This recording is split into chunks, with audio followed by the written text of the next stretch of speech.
Teachers under the banner of the Meghalaya Upper Primary School Teachers Association, Mupsta, held a sit-in demonstration at the MALKI football ground Shillong on the 25th of February to remind the government of their demands of inclusion under the deficit school system. Speaking on behalf of the association, the Assistant General Secretary of the association from East Karsial's district, Dhosing Mukhim, informed that while the ad hoc grant system had started in 1968, yet even after 54 years, nothing has been done to upgrade the status of the teaching community despite protests and demands put up to the government. He added that in 2019, a notification from the government had been circulated amongst all primary schools in Meghalaya on the inclusion of the 844 upper primary schools into the deficit school system, but yet again the promises of the government remain unfulfilled.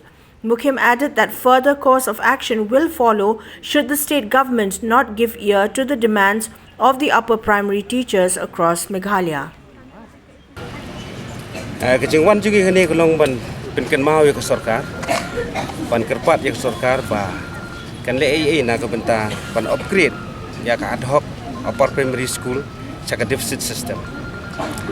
kani ka gran ad hoc nilayo na du system khat khandai spa an ripupra mula san pho sau system isu sa ad hoc si ad hoc hadu mentaksi te ka jingkerpat na ka liang jong ka asian hi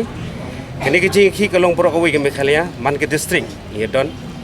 te ngia protes ya kini ba sarkar kan le namar ba sarkar kala circulate ingi hausem arajar kat kendai ya kini kecil thwa proposal be kini kecil thwa proposal to for ad hoc upper primary to deficit system kala circulate man kawai ke district ya kini re haduk mentah ke sarkar kampat le ya kini Tiada kata daung yang halor konurim, ban penken mau ke sarkar, ban kerpat ya ke sarkar, bahkan le ya kenika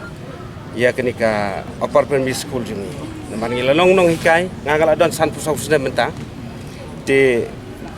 hak sedem ke bakhaya ngahi, las dangi kenika ad hoc, nandu kopor jong asam, tien re haduk mentah long isa ad hoc, klaim upgrade nak yang suka, ngimong ke sarkar jung no. Naduk mensyuah haduk mentah ngisa abi kumcu.